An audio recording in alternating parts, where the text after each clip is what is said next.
I'll recognize the gentleman from Maryland, Mr. Cummings. Thank you very much, Mr. Chairman. I really do appreciate this hearing. Persons. That is what our Constitution requires the government to count every 10 years in the census.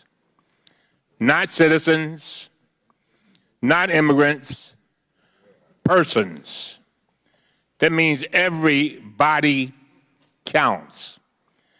The census is supposed to be nonpartisan. It is supposed to be conducted by experts who try to get the most accurate count possible.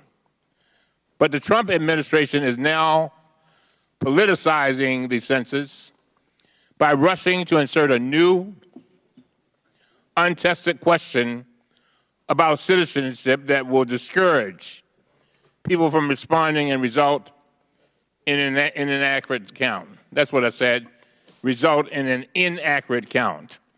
The Trump administration's stated rationale for adding this question is that they want, listen to this one, that they want to protect the rights of voters in our country, and they need this new data to do it.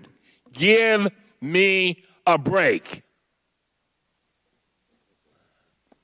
With all due respect, that rationale is almost as hard to believe as President Trump claimed that he fired James Comey because he was too hard on Hillary Clinton.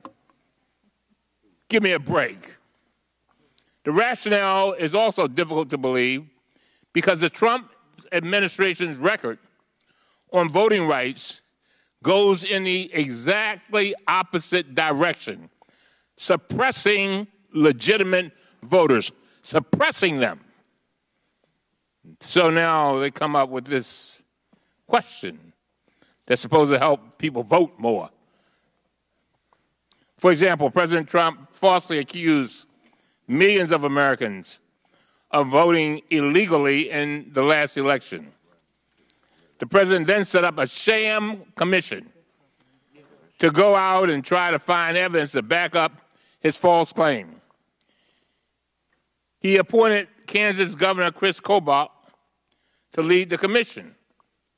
Last month, Mr. Kobach was held in contempt of court for failing to inform his own state's voters that they could register to vote.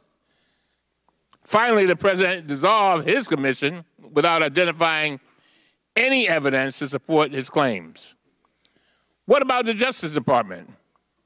They asked for this new citizenship question supposedly to help enforce the Voting Rights Act.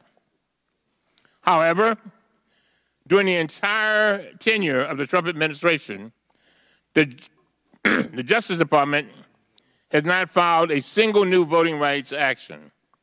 In fact, Attorney General Jeff Sessions has criticized the Voting Rights Act as intrusive. He said it's intrusive to help people vote in America. And so the department revised the U.S. Attorney's Manual to remove references to racial gerrymandering. During the Trump administration, the Department of Justice has reversed its position 3 times. In one case on gerrymandering in Texas, in another case on voter purging in Ohio, and in a third case on a voter ID law in Texas. All in favor of, you guessed it, voter suppression.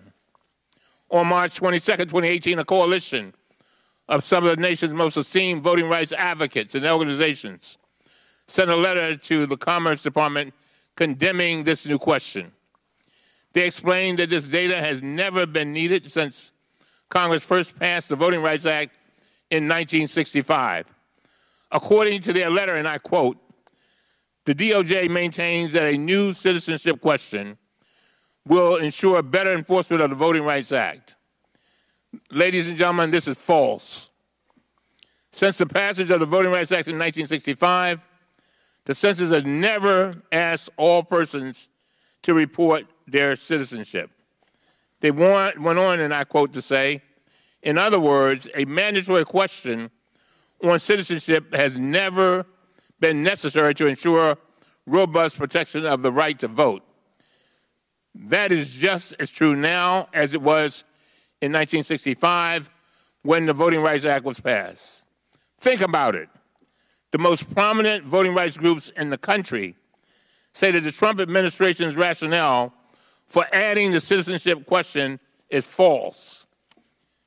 When the Secretary of Commerce announced the new citizenship question, he conceded that the Census Bureau's own experts raised concerns that it was going to reduce response rates. The appropriate action would have been to test the question to see if those concerns were borne out. That is what 6 former census directors recommended. Instead, the administration just flipped the burden. They added a question and claimed that nobody demonstrated response rates would be lower.